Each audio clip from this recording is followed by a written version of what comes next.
Hey everyone, I'm Crystal Watanabe, And I'm Neoshia Roemer. and this is Wires from the Deep.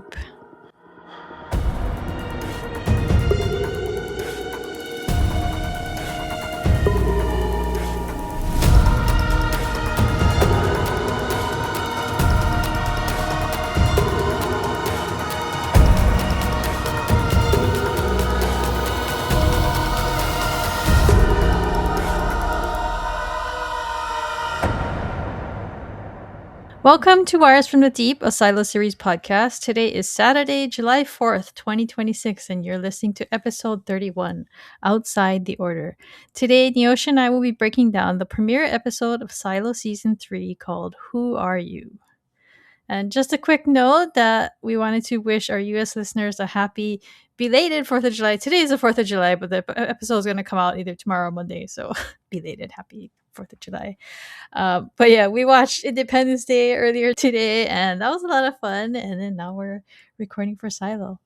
Yeah, so I love watching Independence Day on July 4th. It's become a little tradition for me because what else would I be doing on July 4th besides watching the aliens get defeated by America? And it's it's the 30th anniversary this year. The movie came out in 1996. Yeah, I can't believe it's like 30 years old. It's crazy. Yeah, for sure. Okay, so before we get to the breakdown, there's a lot of promotional stuff that we have to cover. So this was a pretty big week as far as promotions go because I mean, for almost 2 years, people were complaining that yeah, Silo doesn't get enough promotion. How come we don't hear enough about Silo? It's a really popular show and blah blah blah. But with season 3 debuting on this holiday weekend, Apple TV did some pretty cool things, including a microsite at howdidwelosethisworld.com. When you go there, fans could explore to view clips and images from the premiere episode, and it was a pretty cool site. So, me and the other subreddit mods, we received mysterious packages that contained a duck relic. Although I have to admit, I'm a little disappointed because mine was not delivered by a handsome freshman congressman representing the 15th district of Georgia. I mean, is that Well, so much to well, ask? do you really want the congressman to come and deliver it to you and thinking that it's a date? And then on Tuesday, Apple TV announced that they would be hosting a live stream at 9 p.m. Eastern on Wednesday. And so none of us knew what this was. They just said it was going to be a live stream, but we didn't know like how long it was going to be, just what time it was going to drop. So Neoshia and I, we watched it while talking with some other folks in the Down Deep Discord, and it's actually pretty cool, right? Yeah. You just waited at the live stream thing, and then when 9 p.m. rolled around, music started, and there was this flashy purple countdown with like a booming while the last seconds counted down. And, and then they showed the green field, and there was another countdown. So we were laughing because, oh, it was a countdown to a countdown. Yeah. But it started at 15 minutes, and it's just ticking down on the top right. And then we kind of just watched. It was like a feed. What did it say on the screen? It said, "Stay tuned for a." Something. Oh my god, we stared at it for 15 minutes and I don't Yeah. remember what it said. Yeah, and so I mean, like, it's basically a transmission, right? That's coming in, and then periodically there's an interruption that brings you a clip from Included clips season and 3. things like Yeah. that, and it was extra stuff. I mean, there was some. There was one clip of the date from the season 2 finale, and they kept playing over and over the clip of Jules and Camille from the premiere episode where she's saying thank the founders. I think they played that like at least 3 times. But there were extra bits that weren't in the premiere episode, and I get the impression that we'll either see that later or those were just extra bits, like extra content. But basically, we learned a few important things. Like Colin Hanks is apparently playing a billionaire character, and we know from the premiere episode that his last name is Stenson, And right? yeah, I'm gonna go with seems like an Elon Musk type character. Yeah. I mean, he's wearing like all black, right? Mhm. He was talking about just buying an island, which Mhm. made me think of Mark Zuckerberg. But he mentions a lottery at one point during one of the clips. So Mhm. that was important info. another key takeaway is that so they were showing like screens, like not chyrons, but like how like a news screen would be like a blue background with white text, like Mhm. giving you like a like key points of some story. And so they showed several of those, and it was from Silo News Corp. So I found that really interesting, and I was kind of confused at first because I was like, why would there be a Silo News Corp? Like, why would it be called that Yeah, so I was wondering if that was a gimmick for the promo for the itself? live yeah, for the live feed itself, or if that's, like, something we're telling about. I mean, because one thing I'm looking forward to this season, is the kind of thing I love, which is, like, how do we get here? So, also just kind of wondering, if at the outset there wasn't some sort of, like, news corporation that kind of connected all the silos, Yeah, as opposed to, like, this whole independent silo deal we have going on right now. yeah. So, I mean, one key thing is that the public is aware of the silos being built all over the world. So Mhm. that's not anything I think we've known before. I thought that was really interesting. But yeah, I mean, I don't know how I feel about whether it's promo only or if it's from the actual Siloverse. So Yeah. 'Cause, I mean, it does the promo itself was set up to be like a news transmission, like a news yeah, broadcast, like you were just yeah. saying. So that's why I was saying I don't know if it's a gimmick for that or if it's a clue or something that's, to come.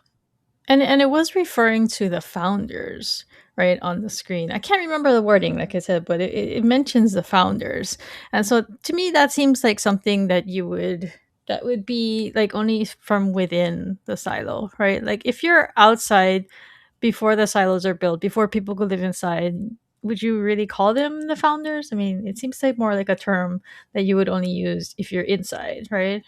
Yeah, and as time goes on too. 'Cause I mean, if Yeah. you think about it, we referred to the people who signed the Declaration of Independence as the founders, right? As the Yeah. founding Yeah. fathers. So, it And it's like a very reverent term, right? mhm. Like the founders, the founding fathers. This is what they Yeah. did. But at the end of the 15 minutes, the intro starts playing, and oh my god, I was so shocked. It was a new intro. I'm a total intro nerd, so I was like freaking out. I was like, oh my god. No, she really was freaking out, yeah.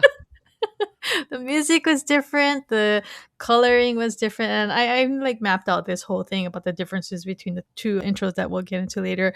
But after that, we got to see the opening scenes from the before times with Charlie and Daniel. I thought it was going to be like, I think in season two, they showed us like the first 5 minutes. They showed us like a little bit of the opening before the premiere.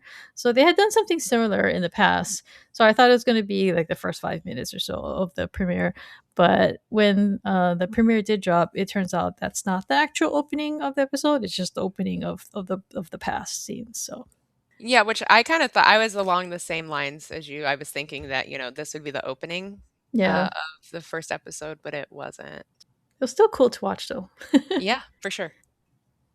Okay, so and then on Thursday, episode one was released. And just to explain a little bit, because this is a constant source of confusion with everybody every season, like new viewers will come in, and a lot of people who say like came in after season two came out and they just binged the whole thing, so they have no idea about the week to week schedule. But basically Apple TV's official release date is Friday, but with the exception of one episode in a previous season, I think it was during Thanksgiving during season Mm. two, they released it on like Tuesday or Wednesday or something like that, a couple days early. But they have always released the episode the previous night at 9 p.m. Eastern. So this is going to be the release schedule going forward. So if you have time to watch on Thursday at 9 p.m. Eastern, that's when it's going to be available. But I mean, some people can't do that, so people end up watching on Friday, which is, and plus some people don't know. So Yeah, and I mean, like, it's also, like, for example, in the UK, it's also, like, 3 AM. yeah, Um, and so, like, obviously not everyone's gonna be able to watch right when it drops. I find it so fascinating that Apple TV does that, though, because it's the opposite of what everyone else does. yeah, Apple TV basically does it like we do movies, which is even though the movie comes out on Friday, you can still go see it Thursday evening. Whereas all the rest of the streamers, they're like 3 a.m. Eastern. That's when we're dropping this. So yeah, Thursdays, 9 p.m. Eastern time. Yeah, because yeah, like she said, usually because I'm in Hawaii, so usually when things come out, it's like 9 p.m. my time, right? Or like 6 p.m. sometimes. But yeah, it comes out at 3 o'clock in the afternoon for me, which is pretty early, which was kind of hard last season because it was so dark. So I had to watch it during the day. Yeah, that was I rewatched it this morning, and that was a challenge watching it in the daylight with with how dark it was at I some mean, points. you can try to like turn off the lights and things like that and close your curtains, but I mean, you can't always have complete darkness in everybody's house, and I struggled with that last season. Like I closed all my curtains, but they weren't blackout curtains or anything. So, on the Dante Discord, I hosted a 3 hour watch party, which was quite an ordeal. We watched the last two episodes of season two leading up to the drop at 9. And this was actually really useful because that rewatch revealed a lot of things that I'd completely forgotten. Mhm. It would have been pretty useful before our trailer breakdown because I was watching it. I was like, "Oh, damn, we talked about that," and I speculated about that. Like we don't know, but apparently we do know. Oh, or supposed to know. But in my defense, I checked my tracked history, and I watched close to 800 hours of television during Silo's hiatus. So Well, yeah, and I mean, like, that's that's a lot of stories, a lot of episodes to be crowding my head. That's why I gotta push some of it out. It gets purged. But it was really fun watching the last two episodes. They were really good. I got really emotional at the ending of the finale. It was really good. yeah. When she comes back over the hill, right? Yeah, and it was good to go back to those last couple episodes of last season, and because even when I was rewatching this episode, just rewatching the recap I was like, Yeah. "Okay, okay, we're good to go." Okay, so let's start with our episode breakdown. It starts with Juliet in her new apartment and her new role as mayor. She's been given vitamins by a nurse. Her food is delivered by a guy named Tony. I remember Meadows was getting her food delivered, but I don't know if it was Tony. I can't remember who was delivering her food. But the nurse reminds her that the silo is at peace because of her. And they do a lot of this during this initial episode, basically establishing where the silo is, like the status of things Mhm. in the silo, right? And I really appreciated that because, I mean, after being away for so long and 3 months have gone by, a lot of things have obviously changed, especially like given that, Jules looks so different. People commented that she looks blonder, and I agree with that too. I thought her hair looked lighter. It does, but I didn't know if that was more of an actor thing or if it was more of a Yeah, Juliet I don't thing. know. Because I don't Yeah, think she's wearing a wig at all I in don't the think so show. either. But I don't know if like that's like a choice, like a conscious choice by the production. Like, did they do that to soften her image up and like change anything, or I don't know. Maybe. Like, was her hair burned in the fire? And this is, but her hair is too long to have grown all out in 3 months. So Yeah, and again, it doesn't look like it's a wig or anything, so I don't know. I just like I said, I did notice that she did have blonder hair, but I also thought it could have just been an actor choice. yeah, yeah. But so she's brushing her teeth and she's looking in the mirror and she has burn scars on her neck and she looks really confused. Yeah, and so I think that's a big part of this, right? Because her memory is supposed to be gone, but it seems like she's already grappling with like some conflicts, like with the mushroom soup, which is a weird soup to bring someone. So somebody says, "Who doesn't like mushrooms?" And I was like, "Well, for one, Mary Meadows." Probably not. No. So a new day begins in the silo, and Jules she heads up to the up top cafeteria. She's doing what they call a meet and greet, and she's basically just like she's doing what Mayor Johns did in the first season, where she went and she talked to the people, Hmm. but she doesn't really seem into it. Like she's clearly anxious. She's met outside on the walkway by Camille and she coaches her through it. And the people are really overjoyed to see her. It's clear that she has like a hero status. She even has like some young fangirls waving at her, right? Yeah, like everyone is happy to see her. Yeah. And the fangirls are met by Regina Jackson, who, if you didn't rewatch, she was George's ex girlfriend, and Juliet had met her while she was investigating George's death. Mhm.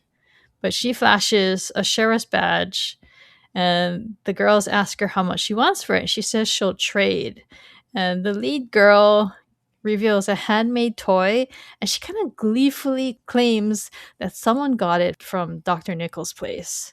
But so I went back to season 1, episode 4 to look at the toy, and it's during that scene when Jacob he's unconscious, and the mom Hannah has to revive him, and Juliet goes, she runs to a bedroom, and she comes back with that toy, and it does look like the same toy, except the one that the girl trades to Regina looks a lot older, like dirtier and rattier. So I really like that.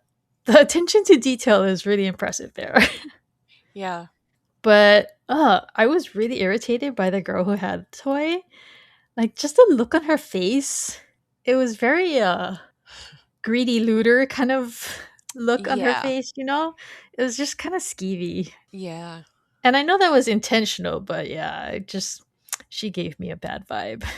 Yeah, because I mean, they're basically trading stuff that, like, oh, this is connected to Juliet. Yeah, and like what they went and looted his apartment as soon as he was dead, kind of thing. Like, Yeah, it kind of sounds like it. because she says that she says she knows someone who got it from his place, so somebody went into his apartment. So, Mhm. and I mean, he kept that toy from for years, decades, because I mean, I think it was 18 years that Juliet was gone, and she left soon after her mother died, and so I think the brother probably died a little before that. Mhm. They establish here that, you know, Juliet is kind of just like really just a puppet, because Camille tells her the people need to see you. And Juliet just kind of like speaks to herself. She says, the people need to see me. Like, it's like whatever is Camille is telling her, that's just what is in her head. It's like that's all that's there kind of thing. Oh, yeah, I definitely got the impression that it's Sims and Camille running this joint. Which is so aggravating because I do not like The Sims. Yeah, I get you, but, like, that was the impression I got there. Yeah, yeah.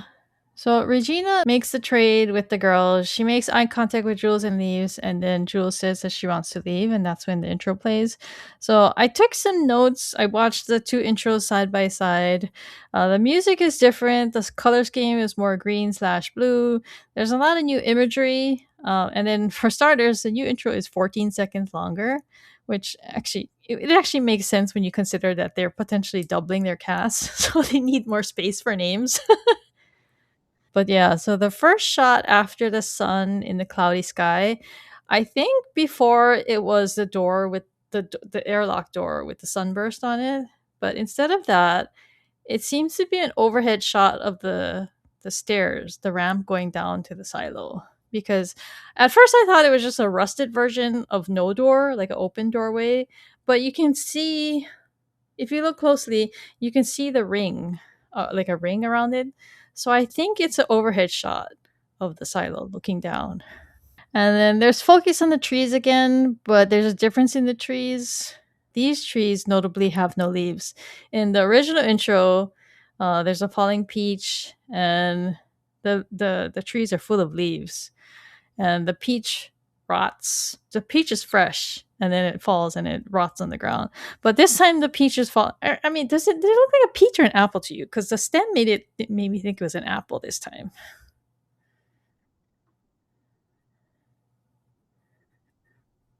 They look different. Because like I think peaches tend to have like more like stubby kinds of stems, not like a long thin stem. That's more like something you see on an apple. Yeah. But it's all like old and wrinkled and shriveled up and distorted looking, and it's falling that way. And presumably it's because the tree that it's falling from is already dead. So that's different. And then there's gears. The gears and the staircase seem to be the same, but I think in some of these there's less of the people, the ghosts of the little silhouettes of people. There's new imagery, including the central gears of a planetary model, which they zoom out to and show a little bit more of. And then there's an opening camera lens. There's the overhead shot of something that looks similar to the lens, but it's actually the Capitol building. That was a really nice transition. And then there's a light bulb filament, and the final shot is wider now. Instead of a close up of what I think is supposed to be the generator, we see five pillars surrounding. And I think we've seen those pillars in that fan area at the bottom of the silo.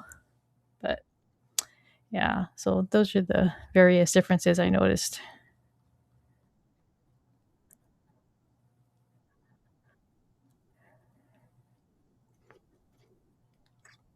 Yeah, yeah,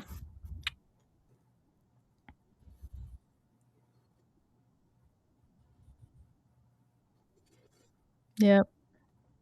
No, I think that's what we're meant to think. So, because I think at one point that one of the imagery is of spine, a human spine, and that transitions to a part of the silo too. So yeah, yeah.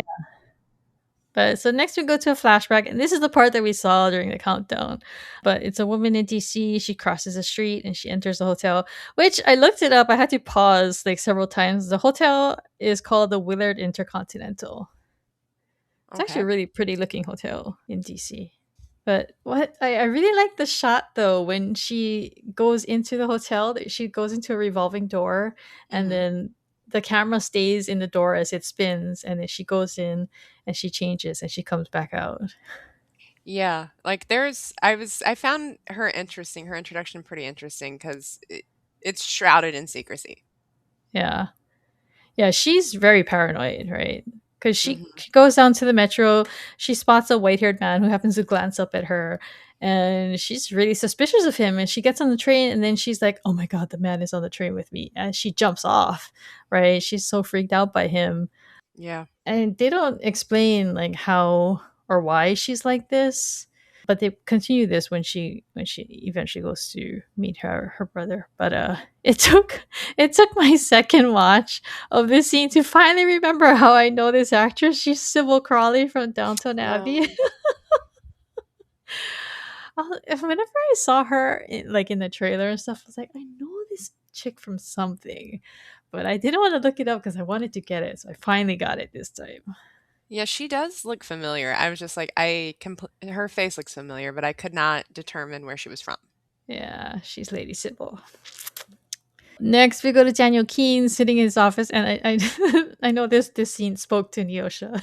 It did, yes. I said this on the Discord. I was like, yes, yes, because living in a place where you have elections nonstop is like chaos because your phone's always ringing because it's like, will you vote for me? Can I count on your vote?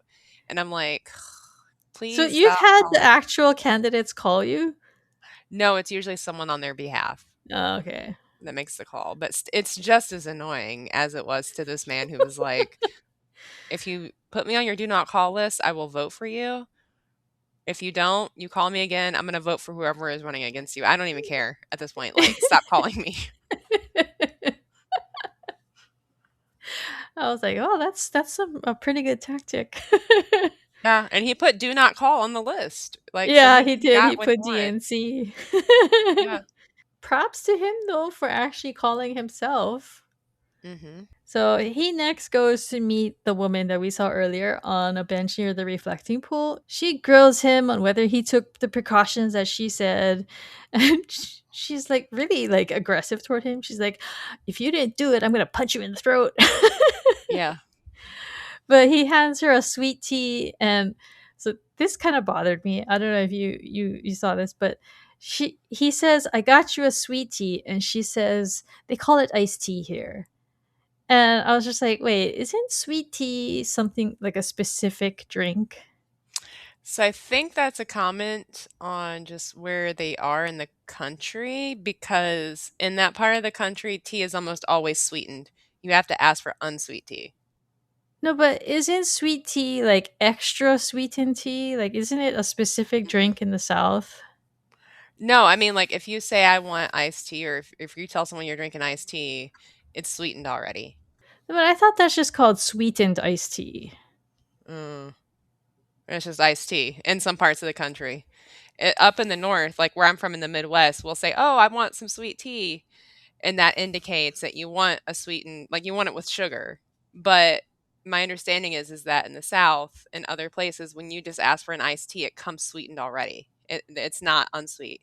Because in the Midwest, we have if you ask for iced tea, it's gonna come unsweet with no sugar, and you get to put whatever sweetener you want in it. In the South, if you ask for an iced tea, you're likely to get one that's already pre-sweetened. That's my understanding. Huh, that's So interesting because I remember because over here, like anything that you usually get in like a convenience store or something is usually assumed to be sweet. But it's just called iced tea, like what she says. But I've seen like I got to try once. I got like a free sample of like a Lipton sweet tea. And I remember when I drank it, I was like, oh my God, this is like twice the amount of sugar I'm used to. Like, what the hell? So I thought it was a specific drink, like not like normal, just regular sweetened iced tea. Like, I thought there was a difference between sweetened uh-uh. iced tea and sweet tea. So Mm-mm. It's the same thing. I will say that I do not like unsweetened cold iced tea. Whenever I go to like a restaurant and I order an iced tea and I sip it and it's unsweetened, oh my god, it's such a jarring thing and I hate it. Yeah, so, like, in the South, that is not the standard, but in the Midwest, if you ask for an iced tea, it's gonna come unsweetened. But my understanding is in the South, when you ask for that, it's probably coming sweetened. So, Hmm. I think that's what that was talking about, like, that little moment of, like, "I got you a sweet tea," and she's like, "Here, it's just called iced tea," is because they Uh, are technically in the South because of where and I think this is maybe a good point to make anyway, but, like, DC sits between Maryland and Virginia.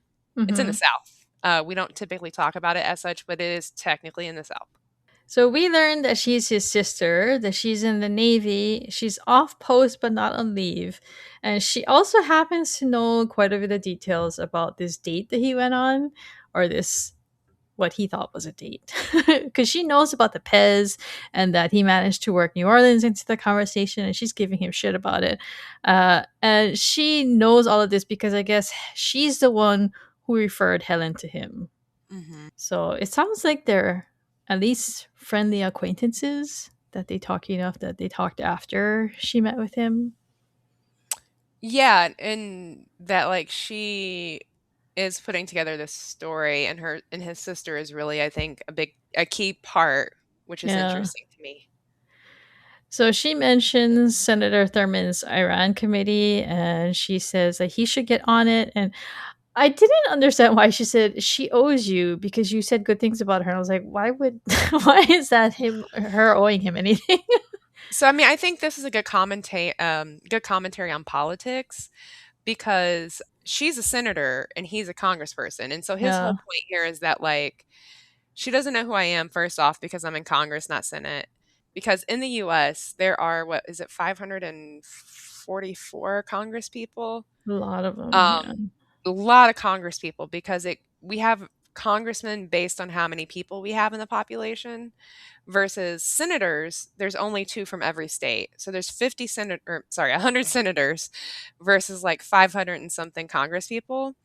And so I think that's his point is like, I am one of several many. Congress people from Georgia, and we're not in the same political party. So why would she know me? So, what party do you think either of them are on? Yeah, they left that ambiguous, didn't they? They were like, Yeah. we have Mother Thurman, Senator Thurman, and Keene. Yeah, I don't know.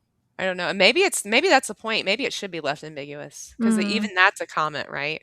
That's political commentary right there.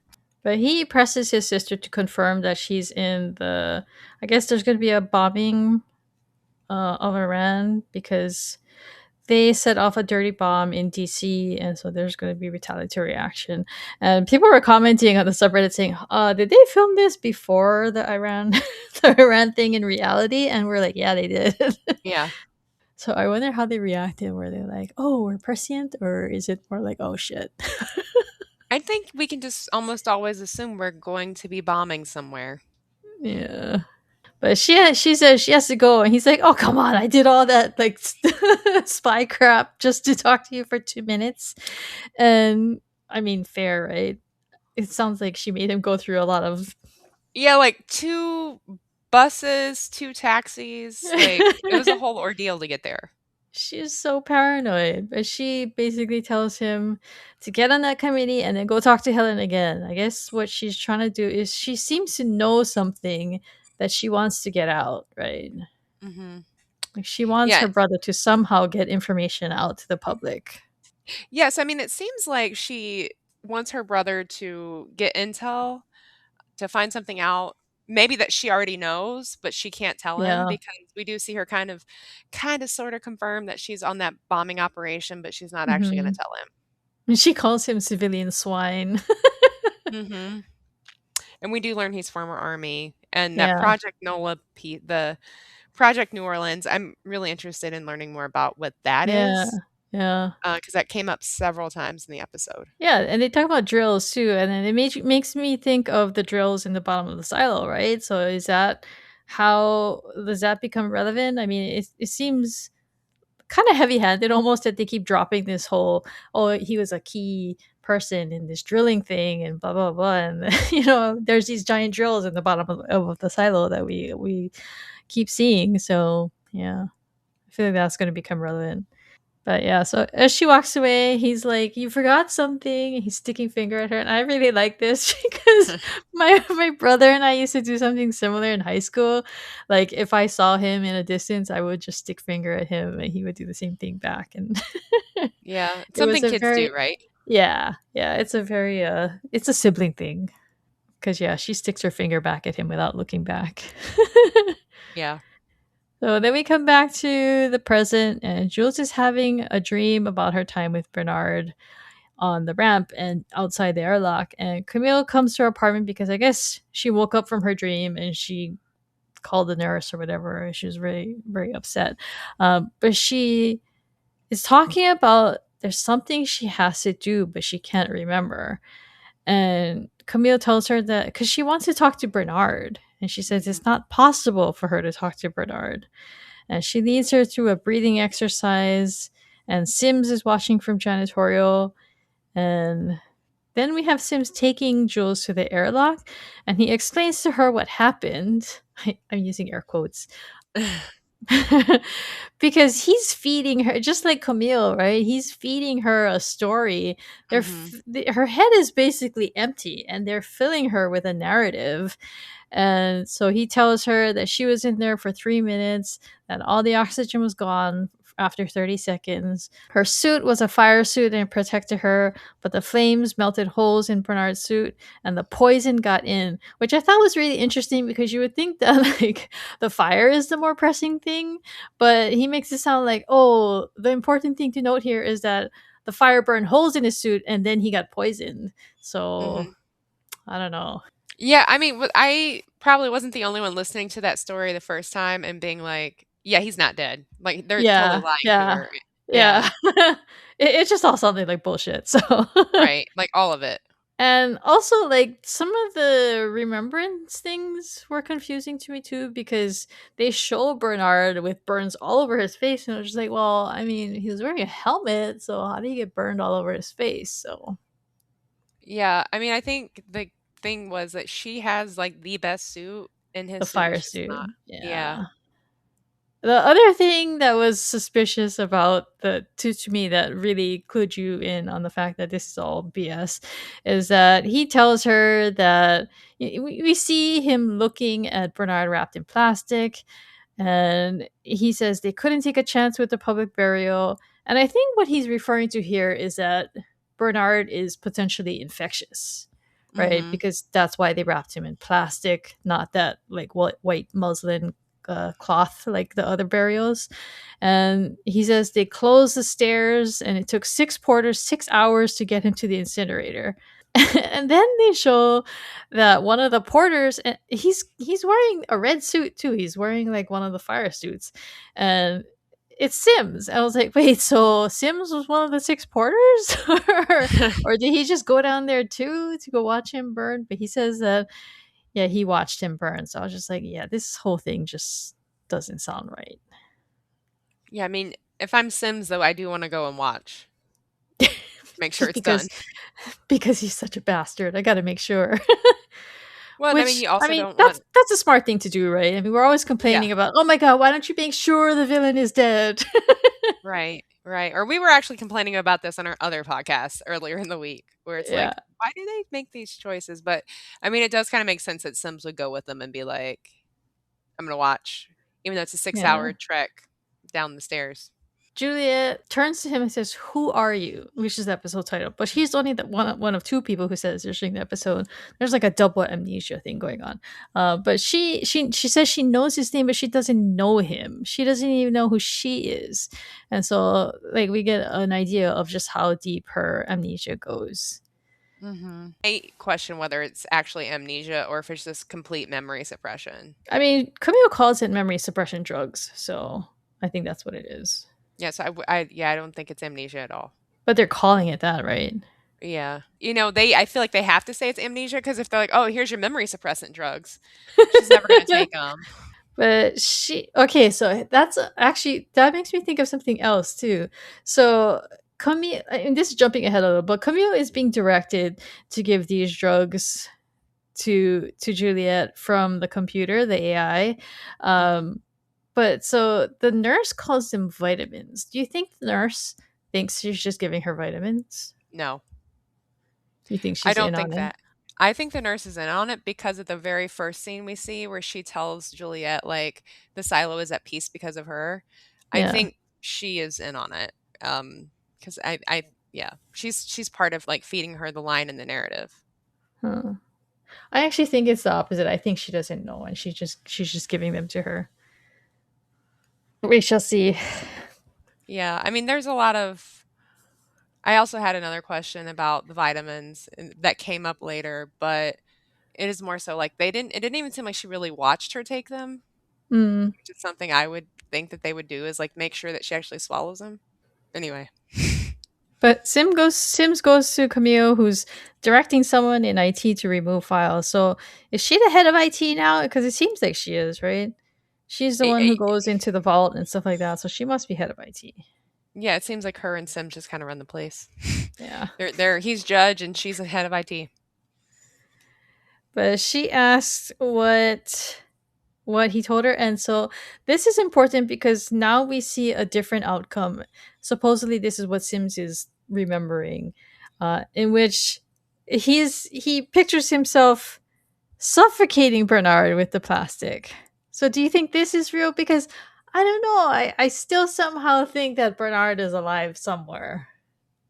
Yeah, so when I heard what he told Juliet, I was like, "That's not what happened." When I saw the part where they suffocated him, I was like, "That's probably what happened." So I could believe that they did kill him, that they suffocated him, because I mean, it seems like this is part of the rebellion, right? Is Yeah.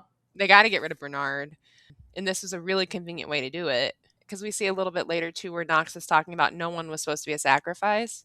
It Hmm. makes it seem like a completely bloodless rebellion, basically, but we know it's not bloodless because people have died. But I mean, so what I wish by this is going to be, I don't know if this is going to be just a completely wild theory, but if Bernard is still alive, how would that explain what Sims is thinking about, right? So I was thinking maybe Camille is the only one who knows the truth about what happened, and the fact that she's giving her memory suppression drugs. And so maybe she has given her husband memory suppression drugs, and she's planted this idea into his head. You know what I mean?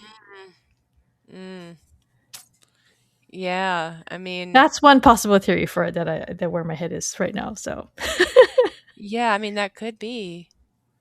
It could be like, because she's the only one allowed to go in that vault, so whatever like conversations go on between her and that computer, who knows if she tells her husband. I mean, maybe the computer tells her, if you tell your husband any of this, I'm well, gonna she kill them can't, or right? something. Because the AI knows, like the computer knows, like Yeah. what's going on because they have all the the monitoring and everything. So, yeah, I don't think she can do anything without the computer knowing. Yeah, I don't know that I'm convinced that both versions of what Sim said are lies per se. I mean, I can see why they would get rid of Bernard. Yeah. Because I mean, yeah, I mean, for the silo to be at peace, you need a villain, right? You need someone to blame. Someone has to take the fall for everything that Yeah. happened. So he's a pretty perfect scapegoat. So Yeah, and that's what they do a little later on with the council meeting, right? Or right before the council meeting, where they're like, "Oh yeah, so Bernard has been violating the pact." they blame everything on him. Oh yeah. But I mean, it just seems very convenient that Bernard's body is contaminated and we have to incinerate him, like they had to Hmm. close down the stairs and secretly take his body downstairs and burn it up to pieces. And I don't know, it just feels Yeah, I think like that. that's gonna come back into play. Yeah, I think that part's crap. But whether or not he's alive or dead, I lean more towards the dead because in order for this rebellion to truly work, they have to get rid of him. Well, I mean, for all intents and purposes, he is dead, right? Because that's what they're telling everyone. So but I mean, I'm in Camp Bernard Lives, but we'll see how that turns out. So Okay. I do like that this is a mystery though. So I know some viewers get really upset of not getting every answer right away. And that just drives me crazy because it's like, don't you guys want to have any fun seeing a mystery unravel week to week? Yeah, and I will note that Tim Robbins' name is still in the credits Yep, as yep, so with Tim Robbins, so yeah, that indicates he's an important part of the series still. yeah. I did notice that in the credits too. So when I saw that, I was like, Tim Robbins. But so next we go to a flashback. Daniel's going to see Senator Thurman, and Thurman calls him the hero of New Orleans. And I thought this was her assistant, but it turns out it's her daughter Anna. And she says that, oh, but he was a hero. He was one of 500 engineers. And so I couldn't tell if Thurman was being patronizing or not, or if she was being genuine because I mean, it kind of sounded like she was being genuine, and it's the way her daughter talks to about her mom. Like she kind of like puts her down like constantly, right? Well, because the daughter is like, yeah, there was one line that I really liked. About the crayons. Yeah, about the bills banning crayons, and I was like, yes. Basically, if they start accepting bills written in crayon, they won't need her anymore. Yeah, because she says that Anna's a writer on her team. Hmm. So Daniel asked to be on the committee, and Thurman's like, son. She calls him son. She's like, there's a waiting list for the waiting list, but she asks him for his elevator pitch, and he just tells her, my sister is a pilot, and she's assigned to the limits, and she's likely to fly in that mission. And he says that she's his only family, so he wants to be in on it so that he can, basically keep tabs on her safety. And she says she'll try to get him on, and he pushes. He says something about her campaign slogan was Yoda. Do not try, do, or something like Do that. yeah. Anna kind of gets like irritated with him. She's like telling him to slow his roll. And then Thurman dismisses him. And outside, he asks her, did I blow that? And she says, well, she didn't throw anything. So he didn't do too bad. So, I mean, was she being melodramatic? Or do you think that that's what Thurman is like? She actually literally throws things at some Oh, people. I think she does. So she thanks him for saving New Orleans, and that is definitely patronizing. Yeah. Thank you for being one of the 500 engineers who saved New Orleans. Because he also mentions, right, like she knows the kind of information she knows about him suggests that she read his campaign materials. Yeah. Okay, so this next part, it's like seemingly like not really interesting, but she goes back in and Thurman asks Anna who his sister is and she repeats the details. And I thought that was a weird thing to put in. And so do you think they do that because they're insinuating that maybe she's old and maybe her mental faculties aren't all there and so her daughter is just being kind of like like how Camille is with Juliet. She has to be patient and repeat things for her because she forgets and Mm. stuff like that. So Maybe, or maybe it's an implication that she's not really actually listening to him. uh Could be that. Yeah. because she does seem really dismissive. Like, I'll try to get you on Yeah. and give me your pitch. And so then she does ask the daughter. But it does seem like the daughter is doing most of the work, basically, based on what we see a little bit later, or that maybe she's more of a key player than her mom is. Yeah. She seems kind of like passive aggressive though about her mom. So Moms will make you that way sometimes. So Sims, next we go to Sims. He's speaking in the maid's cafeteria. And this is the one that they had their makeshift jail in because you can see the broken monitor in the back, which is the one where the guy threw something at the screen and he broke something on it. But he's talking about how they're all in this position because of Bernard. So this is the whole blaming things on Bernard. So this is what I was talking about earlier, where they're giving us like an update on the vibe of the silo. So Jules is the hero. Everyone's at peace. Bernard is the bad guy. He's dead and burned, and they're blaming everything on him. They say that the amount of power that he had wasn't in the pack, but they just accepted it until me and my wife decided. Basically, right? Like, me and my wife, who control most branches of the government except for the sheriff. Who just kind of seems like he's checked out.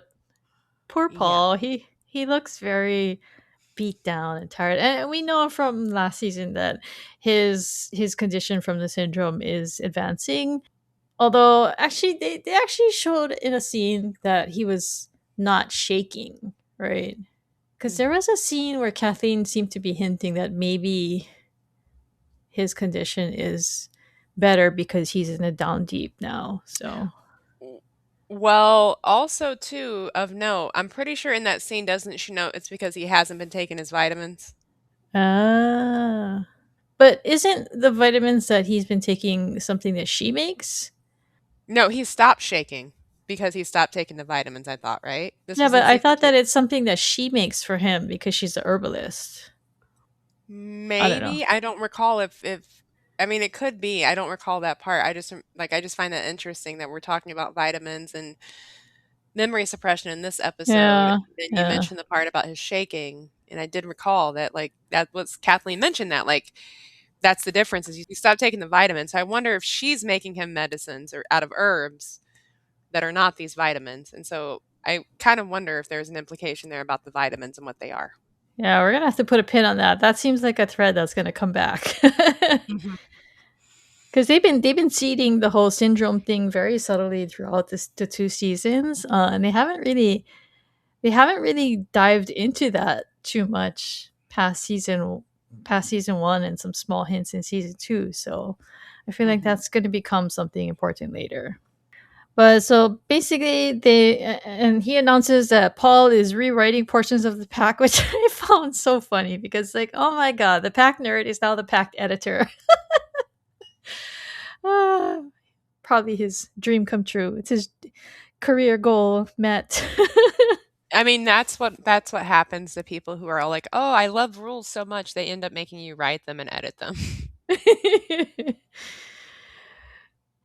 So he talks about how the cameras that Bernard had, once again blaming Bernard, the cameras that Bernard had installed were removed except for the ones needed for public safety, which sounds like BS, right? Because I mean, they still have janitorial, they still have all those monitors and everything. I feel like they're just pretending to take down cameras.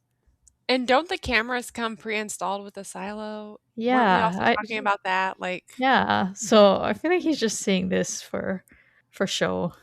well, that, and I mean, like, if you're gonna do a whole rebellion, you kinda gotta show what you've changed from the last administration, Yeah, right? yeah.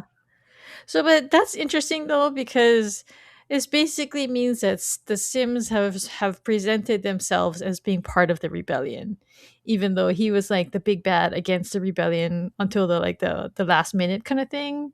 Yeah, and you'll recall that Camille kind of she straddled both lines, and she's Yeah, pretty clear about yeah, that, like, "We gotta wait and see which side's gonna win," yeah. which is, I she mean, she fair. she took lessons from Game of Thrones. I was gonna say, that's like Cersei Lannister right there. But so this council meeting is the first of its kind. They've established that with department reps and heads. Although there seem to be a lot of people at a council meeting. So I don't know. I mean, do you think there's just that many departments, or did they just have extra people sitting around watching? I think it's just because it's open to the public, right? So it would be Okay. the public, could come. I like this scene because the mining guy got me, the miner guy. Department of Mining got me because he was just like, "We're miners, we mine." And I'm like, "That Like is a he's response." he's basically just like, what am I doing here? Yeah, "Why are we doing this? What do you need from me?" But Sims gives an interesting detail. He introduces Juliet as the only person to go out to clean and return, and the only person to be sworn in while lying in a hospital bed. Mhm. So I guess while she was in recovery, I don't know. Do you think the people were just like, we want her as our new mayor? And so she became mayor, and She's a symbol of hope, right? Because and we yeah, saw that in season 2 with, people like Juliet Lives.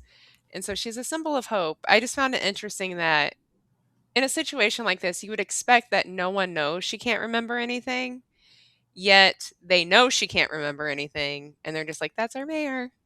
yeah, So I find that really interesting because that's usually something you would hide, especially if you're using her as a puppet, because you don't want them to know that she's being used as a puppet. yeah. But she walks around at all these events kind of in a daze, right? I Mhm. mean, she just looks blank. Like she's confused and yet hiding this confusion. Yeah, and I guess my thing is if you're gonna use her as a puppet, that's just not something you usually tell everybody that, "Oh, here's the puppet." Yeah. You usually keep that kinda thing under wraps. Yeah. Okay, so next we have another flashback. Anna is arriving at Daniel's office. He's like, "Did I get on the committee?" And she's like, "My mom contacted someone at JSOC and confirmed that your sister's lying in the operation." And so next we go to Charlie. And I really like this part of the episode. I found it really exciting. She's flying over the ocean. They pass a boat called the McCain, which fires off missiles. And then another pilot tells them to ascend to 50,000 feet. But I was confused here because he says, we're 75 clicks away from the target. And then they encounter a large cloud. Charlie asks why there's a cloud at 50k feet, and then the tomahawks below them are beginning to detonate. And the pilot says, "What the fuck? We're 500 clicks from target." And so I was like, "Wait, he just said that they're 75. So is it just that his instruments are now telling them that they're 500 clicks away, like things are malfunctioning?" I think so. Because Okay. they start to malfunction, and then there's that weird, Black goo. s yeah, X-Files alien oil Yeah, that's what I on the thought too. on the It equipment, looked like the yeah, black oil. yeah. So what did you think that was? Like, what was the first thought that went through your head? So, Because it was like floating around. It was like dust, like floating around her hand, kind of thing. yeah, that wasn't even what got me. What got me and where I was kinda stuck was, like, the clouds at 50,000 feet. What kinda clouds would be at 50,000 feet? They show on the radar too, right? Yeah, and so, like, I was kinda stuck there, but then the goo stuff, like, what kinda goo is just forming on the The dash or the yeah, console. yeah, on the inside, because these are covered aircraft. So how is this stuff just kind of forming on the inside? And so is this sort of the is this what's happening? Is this the poison that's outside? Is this sort of where it originates from? Because they also mentioned, I noticed, that sometimes it was okay to go outside, but then the poison would come back again. And so I'm kind of wondering if there's like what is going on in the atmosphere that is making that happen. Anyway, I'll stop with my No, no, very keep going. non-scientific. No, I mean, I because I know what it is, but I'm intentionally not saying what it is because it hasn't been revealed on the show, and I want you to see it as it comes out. So, Yeah, I mean, is this another one of those we messed up the environment type deals? Like we messed up real bad, put a hole in that ozone one too many times, and I this is what mean, you get. you never know when billionaires enter the picture, anything's Mhm. possible, right? Yeah. Bought one too many island. Anyway. So next we go to Thurman's office, and I guess there's an operation going, or I don't know if it's her office or if that's where the operation is going down, but it kind of looks like maybe that's her committee office. because they're monitoring the news and they're talking about targets being hit. And she says that his sister wasn't flying in any of the targets reported on TV, but she was on a different mission going into the mountains and that her plane went down. But she says that she's alive and a rescue team picked her up. And then next we go back to the council meeting where Neoshia's favorite, Ed Hardwood. Yeah, He's sorry, I kind grumbling. of got there. Yeah. No. But Camille asks him to give a report, and Billings asks about an accident that happened yesterday, and he's pretty grouchy about it. He's like, "Yeah, there was a collapse. 7 were trapped. We got them out." And they press him for details, and he says, "Well, everyone says it's a big mystery how old the silo is, but he says that based on the number of shafts and tunnels down in the mines, the silo has been there for at least 300 years." And I feel like what he's saying here is probably not something he's supposed to be saying. Yeah. But yeah, he says they have tunnels going up and around, but in the pact, they're not allowed to go more than 200 feet out. And I mean, 200 feet is not very much. So No. but he says that given the way that they have to keep tunneling all around and stay within 200 feet, and plus the rebel bomb, and I guess people like get kind of like grumbly about that. But he says, I'm not taking sides, I'm just stating facts. And he says that, because of that factor, it's not surprising that the tunnel collapsed. He says that it's actually surprising that it doesn't happen every week. And Jules asks why that limitation is in the pact, and she suggests to Billings that they look into that. And I think that's gonna be important too. So Yeah. I'm just really interested in the pact. Actually, after I rewatched the last couple seasons, and then talking about rewriting some of the rules and just sort of its origins. So as I said when we opened this episode, I'm really excited for this season because I think a lot of the questions I have in terms of how we got here are about to get answered. yeah, and it feels like they're going into dangerous territory. I mean, revising the pact, that Yeah. that seems like a big no-no. But I mean, the rebels won, so that's the big thing to remember from previous seasons and where they are now. Right. The rebels won, but did they actually win? I think is a real question Yeah. because if Camille's taking orders from the same computer that Bernard was, I mean, it's kind of like if we flip back to your earlier question about which party are Thurman and Keen, because we know they're not in the same party, Hmm. does it really matter which party wins if they're going to take their instructions from the same computer or the same billionaire? Yeah. Next to speak at the council meeting is Orla Kent. She says she's the head shadow to the head of supply and that Carla asked her to come. Harwood grumbles that, if I have to come, then Carla should come too. He asks her how old she is. She says she's 26. And he's like, I have boots older than you. And she's like, I do too. And they belong to my Aunt Doreen, who worked in supply for 40 years. And I do want to note here that Diego's auntie, who gets mentioned several times last season, she spies for Janitoro. And she's also named Doreen. And according to our silo spreadsheet, she lives on 135. So do you think this is the same lady? I think so. Yeah?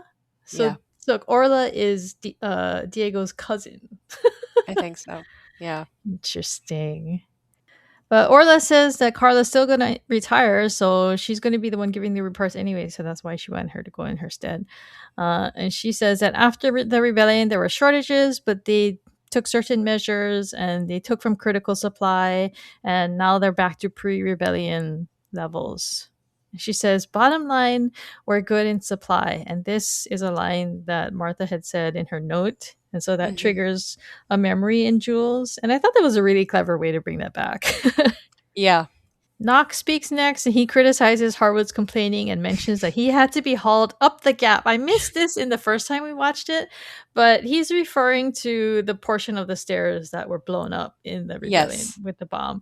But I guess like they have to be like they have to be tied to something and basically pulled over the Yeah. gap so that he can get back upstairs, Yeah, which I'm thinking it's a pulley system, right? Like, kind of, you yeah, probably have to get on a rope of some kind and get lifted up and down. can't be fun.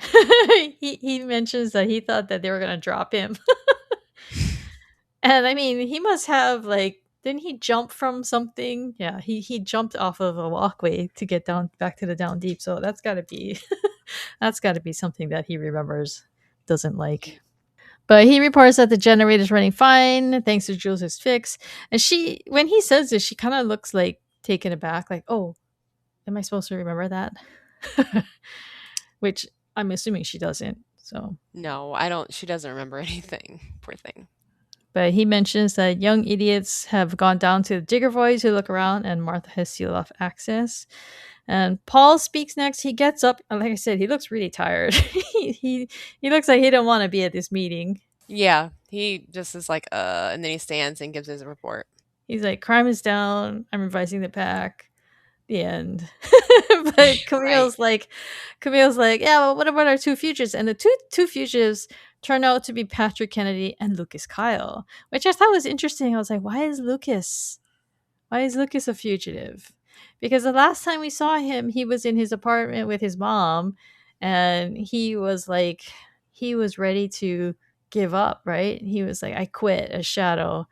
And so I don't know, it makes me think maybe he was labeled as a fugitive because of what he knows and he's in hiding. Yeah, that or, because wasn't he Bernard's shadow? Yeah, he was the IT Yeah, Shadow. I think it's a convenient way to get rid of like Bernard's administration, if you will, right? Mm, Is to label him as a fugitive, that's true. That's true. cleaning house. Yeah, he says that Patrick Kennedy continues to elude capture, and they think Lucas died in the rebellion and his body was misidentified. And then that Rick Amundsen is dead. They found his body 2 weeks ago, which, I mean, that's questionable too, because I mean, if they found his body 2 weeks ago, that means 2.5 months went by before they found him. Yeah, I Which, don't believe in any death that I don't see it happen. yeah, yeah, that one is suspicious. But Camille asks about the outsiders, which I actually found to be a really clever name for them because they want to go outside. So they call it the outsiders.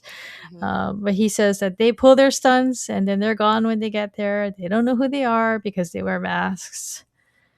And then after the meeting on the stairs, Knox calls out to Juliet and asks about her memory. And Camille looks annoyed by his questions, but he's like, how's your memory? You remember anything about outside? And she's like, nope, only what we've seen. And she asks if she remembers him. And she's like, yeah, you're the head of mechanical, right? Which, I mean, that's kind of like the real like kicker, right? Is like Knox and Shirley, like these are all like her closest friends. Like, and she's just like, yeah, I know who you are. You were at the meeting, right? It's just basically the level of understanding that she's indicating to him. So Right. Like she doesn't have any personal memories at all. yeah, yeah. And then we get a little bit more insight into this whole thing about Harwood and Orla. Someone is asking Harwood, oh, is your daughter still working in supply? And he says yes, but he hopes that she'll come back to the mines where that's her real home is. And so, I mean, that indicates people have always been wondering throughout the whole 2 seasons, where the hell are these mines? Because they're not down below because there's that cavern and they can't go too far out. So I don't know. I don't know. People have speculated maybe they're in the mids or Yeah, and if they're not all the way down, then what are they mining? I don't know. She says ore, right? Yeah. Very confusing. Like, why are they in a silo that is surrounded by ore? Right? I'm so confused. But he jokes she doesn't like working for a teenager. And it's like, oops, Orla is standing right behind him. She's like, your daughter was my age when she became Shadow. And he gets pretty aggressive. He's like, I know what my daughter's capable of. And he grabs her arm and she grabs him back. And she squeezes hard enough where he's like, ouch, you're hurting me. I thought he was being like facetious about that though. Oh, Like, okay. yeah, I Sarcastic. that's how I took it was like he was like, "Oh, you're hurting me in a not serious way." That's how I took it. But Like she you're asks him, like, when's the last time you swung a pick and shoveled ore? And that she still hauls crates herself. And Billings approaches and breaks it up. And Orla says that some people just don't like change.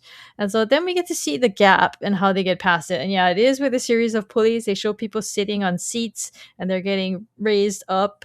And pulleys are specifically banned in the pact. And that's, I mean, people in season one were like, how come they just don't have an elevator? But that's why, because elevators are operated with pulleys. It's forbidden by the pact, so they're not allowed to have an elevator. But yeah, so the seats go up and down. Repairs seem to be ongoing, and Camille explains that certain things, like the pulleys, they violate the pact, and so she says that the violations were deemed necessary. And I guess it's because, I mean, they got to fix that gap in the stairs, and people do need to, go up and down past Right. this area that got blown up. But they go to Shirley. She's wearing a maroon jumpsuit, and Knox explains that she's in charge of reconstruction. And they ask her if she remembers Shirley, and she's like, "Oh yeah, you were at my first meet and greet after I got out of the hospital." And it's like, that's another one where it's just like, oh my god, she doesn't remember her best friend, right? Yeah, and it's obviously hard on Shirley too. Yeah, because she gets so upset that she has to like just be like, I gotta get back to work. Mhm. And then another one, Jules walks to the railing and she just casually asks, "Oh, is that where my dad died?" Like the way she Yeah, asks it is just like no emotion whatsoever in that question. because I bet she doesn't even remember him, right? Yeah, Like, it's just like an empty fact that she's been told, right. right? Your dad died during this rebellion. Yeah, and so she doesn't seem to remember like the things that went on between her and her dad before she went out to clean, right? I mean, basically she found out that there were cameras in their apartment. She had spent her whole time in mechanical thinking that her dad had turned her mom in, and that's what got her arrested, and that's what led to her killing herself. And so she blamed him all those years for her death. And so when she finds out in that file that she finds that, that's how they knew because of the cameras, she understands that this divide between them for all these years was the Silo's fault. It wasn't anything that he did. And so that moment where he just breaks down, like he's Mhm. so relieved, and it was such an emotional moment where they reconcile, and it's like she doesn't seem to remember any of it. So I Mhm. found that really sad. And I was really confused because apparently people on the subreddit were laughing at this part. And I was like, why are you laughing? This part is sad. Yeah, I thought that was pretty sad. I mean, I can see how you might laugh at it because it just comes across as like, "Damn, that's blunt." But also, yeah, I think it is pretty sad because it's again showing she has no recollection of her Yeah. life in the silo. The only thing she remembers is what she's being told to remember, and it's false memories mostly. Yeah. She's just like a husk of herself. Mhm. But and like even Hank, like they were friends, right? He climbs the whole silo to bring her hush puppies, which he eats on the way. But that's the thought that it's the thought that counts, right? Thought that But counts. but he's talking. They're telling her about how there wasn't supposed to be a sacrifice, but they had lost the timer, and so Hank says that he decided, the doctor decided to set off the bomb on his own, and she interrupts him to say, "And what is your name?" And he tells her, "I'm Deputy Hank Murphy." And people had disagreed with me, but I had thought that this was the first time we get his last name. So I was excited about that. But somebody insisted that we got his last name in season 2, but I don't remember that. And we just rewatched season 2. So Yeah, I don't remember getting his last name. but this I thought was interesting too. She's like, I don't blame anyone, and Camille butts in to be like, except for Bernard. She's got to get, You gotta keep saying how bad the old administration was. yeah, gotta keep up the narrative, right? Mhm. Then she's like, oh, it's time for lunch, and Orla goes down to look at the gap, and she looks like concerned, and so I was confused by this, but they explained that soon after. Up on 19, hooded figures storm into IT after hanging a banner from the walkway. They encounter a raider and then they bust into Camille's office. Or, I don't know if it's Camille's office actually. They bust into a room in IT. They later say that they busted into the suit room, but I don't know if like the suit room is I don't know, but I thought it was funny that the raider that they encountered in the hallway had a British accent. Yeah, because where does that even come from at this point? Because he's like, wait, stop. And I mean, production wise, it's because they filmed this in London. So, Mhm. but I was just like, that dude forgot to speak in an American accent for a little bit. Yeah, or at least a more nondescript accent. So next they show, so they had their council meeting in the cafeteria. So what is this place that they are with all the murals on the wall? It was very pretty, Hmm. but that's where they have lunch. So I was confused where they were. Like, is this maybe it's It's a like a place farm level? maybe because 'cause I'm not sure we've ever been here. Yeah, it might. I think it might be like because I think they've shown cafes on some levels, not cafeterias, but like cafes, like garden areas, like park kind of recreational places. So maybe that's what it was. Mhm. But Shirley tells Knox she can't believe that he's going along with everything, calling her yes, ma'am, and saying things like that. And she's like, look at that. She wouldn't be caught dead in a dress like that, which I thought was so funny. Yeah. No, I mean, because at that point, I don't even think I realized she was wearing a dress, and I was like, "Oh, yeah, she is," because that's, I guess, the mayor's outfit. Yep, yep. And I mean, when she says that, I mean, look at her, and yeah, she looks so different from how she did in previous scenes. She's a greaser, right? She had Yep. dirt all over her face. She wore very different clothes. She tied her hair back, and now she looks very high society, up topish. Yes, for sure. So Knox tells her that Camille says it's going to take more time, and Shirley's like, she's been saying that for 3 months, and so I feel like Shirley is like becoming suspicious.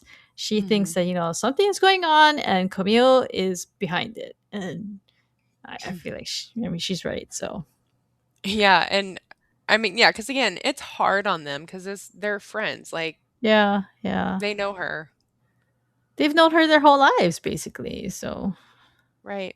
or for decades, not their whole lives. So she came down when she was a kid, but you know what I mean. I But mean, yeah. Hank says that she's walking over, and Jules tells her that Camille told her that they used to be good friends, and she doesn't know who else to talk to. And she tells her that she had a memory, and she talks about being outside the airlock with Bernard. She's trying to remember something that she needs to do, and she wants to know. She asked Shirley because I think she knows that Shirley was one of the people who helped get her out of there. Did I tell you anything? And Shirley just says no, and she walks away, and she starts crying into Noxia's shoulder. And who can blame her? Just because, I mean, she's being told that Jules has amnesia. They have no idea that they're actually doing this to Juliet. And I feel like if they knew, they would be pissed and they would do something, right? Because Yeah. these are fake rebels. The Simses are fake rebels. They have their own agenda. Right. Like, I don't they wouldn't let Juliet if they had any suspicion that her memory was being suppressed, I don't think they would let them do that to her. Yeah. So Orla approaches Juliet, and this is what I was talking about earlier when I said that it gets explained later. But she says she has a problem, and so she can only talk to about it with the head of supply or the mayor. So they go to the side, and Orla tells her that a lot of things have gone missing in critical supply, and they were possibly stolen. And she thinks that it's being used in the reconstruction. And Billings interrupts them to alert her of a problem in IT, and so he takes her away. But basically, Orla actually, this doesn't fully explain it, but they go into it some more later. But so they head back up, and Billings explains that they took a helmet from the suit room, and they show her the banner before they take it down. It's a painting of the green landscape, and it says, "This is the truth. The display is a lie," and that triggers another memory of Jules's because she actually says that line. So it kind of seems like this is like the trend of what they're doing. Like they'll put something in place that is specifically from her memories. Like the display is a lie. She specifically said this when she went outside. Yeah, and she has that memory, like, kind of seep back in. Yeah. So next we go back to another flashback. Daniel takes a call from Anna who tells him she's updating him on Charlie's status. He's like, yeah, I'm about to go meet her at Walter Reed. But she says, no, her mother is having her sister transferred to the Heidi Stenson Clinic in Fairfax. And Daniel recognizes the name Stenson, and Anna confirms that, yeah, that's his mother who had Alzheimer's and that he sunk a lot of money into the facility. So this is how they introduce the billionaire character who we haven't met Yeah. yet. And I assume this congressman is about to be in bed with a billionaire. Yeah. That is my sneaking suspicion for the next couple episodes. He's the drill guy. But Daniel arrives at the clinic. He goes to Charlie's room and she wakes up and she's all beaten up and she turns to him and says, "Who are you?" So that's what I meant earlier when I said that it's a double amnesia thing. She's the second Mhm. person to say this line. In janitorial, the new Amundsen, I'm going to call her that, it's a woman. They look at footage of the attack and they're trying to track down the outsiders. In the Mhm. cafeteria, Jewel stops at the display and she's starting to think about something. She's like, "How did I get in?" And Camille reminds her that Bernard opened the door. She's like, "But I wouldn't have known that he would have opened the door. So how was I gonna get in? I must have had a plan." And so she remembers that she had a crowbar and she thinks that she went to another silo.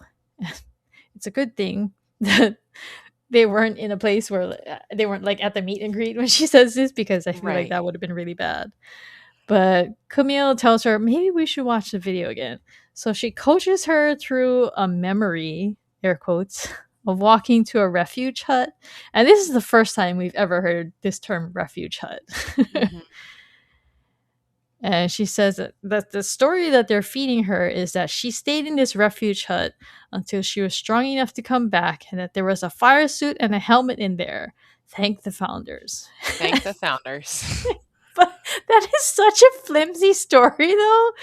Like what? There's a hut with a suit for the person you send out to clean to what? To use to come back in? Like what? Yeah, it doesn't make a lot of sense, but also they're not banking on her remembering or telling Yeah. people. It's just I was just like, if she wasn't taking these drugs, I don't think she would be buying any of this. No, and that's the point of the drugs, right? Is, Yeah. suppress her memory and then you can suggest what she should remember. So the next one is we go to, because we saw this in the trailer and I was like, what is CS? I don't know what CS stands for. Turns out CS stands for critical supply. But Orla takes some things out. A young man in there is asking her what it was, and she says it's vitamin D to be sent to water filtration. So I added this to our silo map document. Two new departments are mines and water filtration, and so they talk about certain things that I was kind of confused about. They talk about how heavy the barrels of vitamin D are, and that they're going to have to use sleds, and that means that they can only go at night, and it's going to take 3 days to deliver. Like, why do you think they would only be able to go at night? Like, is it because they shouldn't be seen, and or is it because they can't let the sleds be seen, or Maybe it's because people can't get through the stairs if they're on the sleds during the day. oh? I don't know. But he throws a ball for a dog that's in there with them, and so Neoshia was asking me earlier, like, is that the first dog we've ever seen? I know we've had references to dogs because Carla has dogs. I think we've heard them barking, but I think this is actually the first dog we've seen on the Mhm. show. Yeah, and then my next question is, do we also population control the animals the way that we do the people? I mean, we do that now, so I don't see why not here, but I mean, they must carefully monitor dog population, right? Do they tell the dog you have to come and you can't have any more than 3 puppies in your litter? I don't know. That was a joke.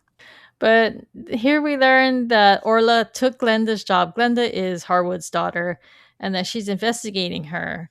And so I guess what seems to have happened is that Orla recently took over as Shadow to Carla. Hmm. And maybe it's because Glenda was being accused of stealing from Supply. Which is why Harwood probably has all that smoke for her when he sees her. Yeah, yeah. And the guy that's with her, he's like, "Oh, with all things considered, you seem lighter now." And she's like, "Oh, it's just from seeing the mirror. It made her think that everything will be okay." And she says she's gonna go look at the gap construction. And she said, because she says, "I think that's how she's moving stuff." So I think she's talking about Glenda. Yeah, and I didn't get the very strong sense that she's gonna be long for this world. I know it. And so, like, when we were watching during the watch party, I was like, "Oh my god, okay, I really like Orla. Please don't touch her." Right, because like, the way that whole setup of the scene and, like, "Oh, I'm gonna go check into this," and I'm like, "I don't know that she's uh, gonna make it very long, but I okay." know she might end up with a pickaxe in her back or something, right? Or down the gap. Or yeah, or something. Like, oops, how did she end up falling off of the gap? So next we have Camille heading to the vault, and the algorithm. Although I do want to note that the closed captioning on the trailer calls this the overseer. So I don't know how accurate that is, Mm. but I mean the algorithm was what the closed captioning said when Lucas went downstairs to the digger void. So I mean, I don't know what it's called. Is it the overseer? Is it the algorithm? Is it the legacy? Is it both? Yeah. Both Actually, overseeing? I guess the legacy must be the actual place, the library Mm. or the database. So I guess the only question is it the algorithm or is it the overseer? So I guess we'll have to keep that in mind and watch for that later. But the computer asks for an update on Juliet, and she's like, I think she's accepted it, and she says the order states that memory suppression drugs aren't perfect, but the order interrupts her and says, "We're outside the order now." And that's where we got our episode title from. But it's concerned that Juliet is fixating on this one thing that she's supposed to do and that she can't, but she just can't remember what it is.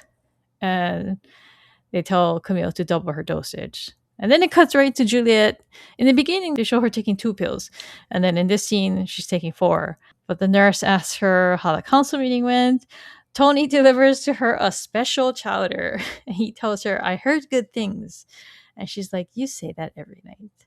And then she smells it and she makes a face. So I guess she doesn't like whatever they sent. But he tells her that I'll be outside and if you don't like it, I'll get you the chicken noodle. But she takes a bite and it's so bad apparently that she goes straight to her sink and dumps it out. And it's so funny because they show a shot of her food. I was like, "Ooh, that actually looks really good." And then she's like, "Ew," and she just dumps it. I was like, "Oh."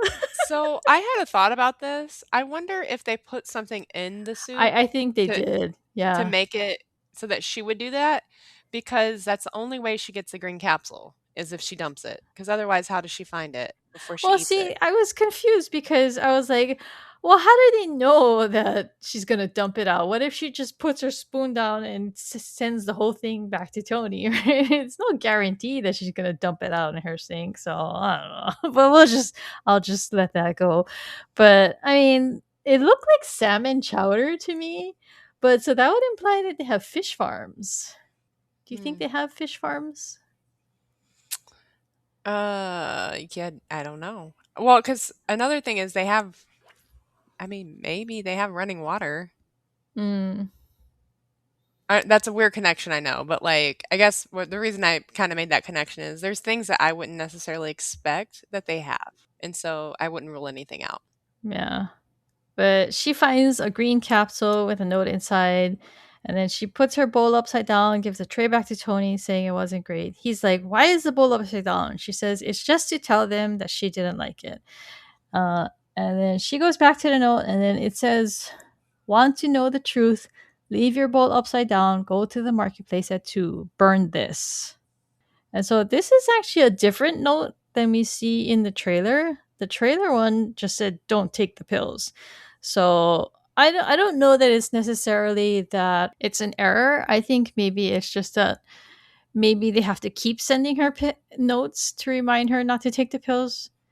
But Or, I mean, it could be a different note, right? Like, maybe this becomes a method of communication where they're like, because it's a good way to communicate. Kind of ingenious, yeah, actually. yeah. But at the same time, I was like, why are you delivering this note to her after the nurse gives her her pills? Mm. She's already taken the pills.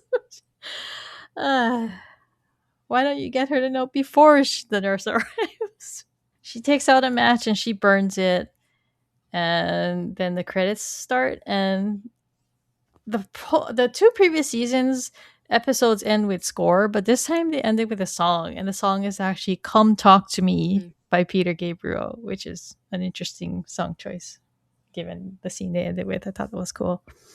I don't like musical or songs on the credits, or I didn't like this one at first, but it seems more relevant now that I know what the song title is. But I'm just a fan of score, so I was just like, what is this music?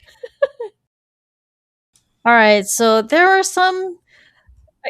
There are so many complaints. Like people, I had to keep deleting threads on the subreddit. Why are they doing amnesia? Blah blah blah. Like people are just so upset about this amnesia thing. But I will say that a lot of the scenes from the trailer that cover this amnesia storyline seem to be in this premiere episode, or seem to be something that's likely going to be in the next episode. So I'm pretty confident that they're going to wrap this up pretty fast. Yeah. And I mean, it's like you said earlier, I mean, it's just part of the mystery, right? Yep. Because there's so many questions that come from like one, and I'm pretty confident in saying she's taking memory suppressant drugs. Like, why are they giving her memory suppressant drugs? What is it exactly she's supposed to remember? And so there's a lot of good questions that come from this. And I mean, how did the algorithm slash overseer know that she needed to have her memory suppressed? Like, I feel like there's like some scene that happens between her and Camille that is huge, and it Hmm. causes, like, the next time Camille goes to talk to the algorithm, it tells her, you have to give her these drugs. You cannot let her talk about this anymore. You have to contain this right now. you know, Yeah. because she came over with knowledge from Solo about the safeguard and this pipe that she needs to cover so that they can't activate the safeguard procedure. Yeah. And I mean, I think that's sort of, if I had to guess what's going on with Camille, that there's sort of like some sort of negotiation in terms of like, if you guys want to keep the silo, like if you want to stay alive, this is what you will do. Because I think that's what Bernard was picking up on at the end of season 2, right? Was like, we are doomed Yeah. because of the whole she didn't clean and now we're going to get poisoned. Um, so anyway, I think that's what I'm picking up on my sense. I don't know if I'm right at all, probably not, is that, you know, Camille might she might be acting dubiously, but also in defense of the silo and not having everyone die from poisoning. See, but this is part of my frustration with Camille is because they have her do everything. She's a mother. She's the wife of Sim. She is in IT. She's a former raider. She's helping the rebellion. She's helping her husband. She's helping. I don't know. They just have her in so many different pots. And I'm just so tired of her being the do everything person. Like, that's just part of what I think is so irritating about her is that they just give her everything, and then now it seems like they've given her the fate of the silo too. It's so Mhm. frustrating. I mean, yeah, she's a pretty important person, and I mean that kind of makes sense. I don't know, because like I feel like in season 1 it's mostly Sims. We see Sims as a really important person, and then we get to meet her. But I think she evolves as someone who's incredibly important, like a key player. Yeah, like we still don't know why the algorithm or the overseer chose her, because Bernard gives Robert Sims, the code to the vault. He makes him his shadow, and then he goes in there with his wife and son. I think he just probably just thought, I need to keep my family safe, so I'm going to take them in this room. Maybe there's something there that will protect us. And then he basically gets told, "Sorry, get out. Your wife can stay." And then she becomes this important person. And yeah, I mean, uh, I don't know where I'm going with that. I just don't like her. Okay to say. Sometimes you just have to say it, right? I just don't like that person, and that's a full sentence, and that's okay. Yeah, yeah. So scenes that we have not seen yet in the show, and kind of have new meaning. So Jules's body is being lowered down on a flat metal rectangle down the center of the silo. Like, why were they doing that? I don't I know. went, I went back to go look at that. Like, why? It's just like she's hanging from a rope on this metal like table kind of thing, and she's in her fire suit. And I was just like, why would they do that? It's not like the stairs up in the up top were blown up, and so I don't know. Did they take her down to the down deep? Is that why she's on that thing? Because that's the only thing I can think of is like they were lowering her down past the gap. Mm. Yeah, I mean, that's right. There would be no reason. Well, unless they were like afraid she was contaminated and couldn't carry her. Hmm. I Oh, don't know. that's possible. Yeah. Okay. So then the scene where Patrick is talking to Jules. We haven't seen that. Carla talking to Billings about how much time they have left. The stolen helmet, presumably in the hands of an outsider, because we know that that's why they broke into IT. There's Jules talking about having splinters of memories. Carla taking Paul to critical supply. They show her opening the door.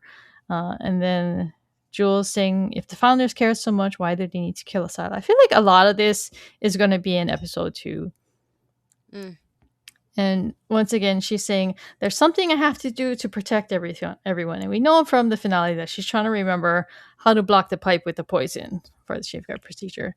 right. And then we have Camille telling Jules that she's going to kill everyone if she keeps asking, including her friends in 17. And then there's also the billionaire character. That's his voice saying, the end of the world cannot be stopped. It can only be survived. We should just call him the billionaire. The The billionaire. billionaire.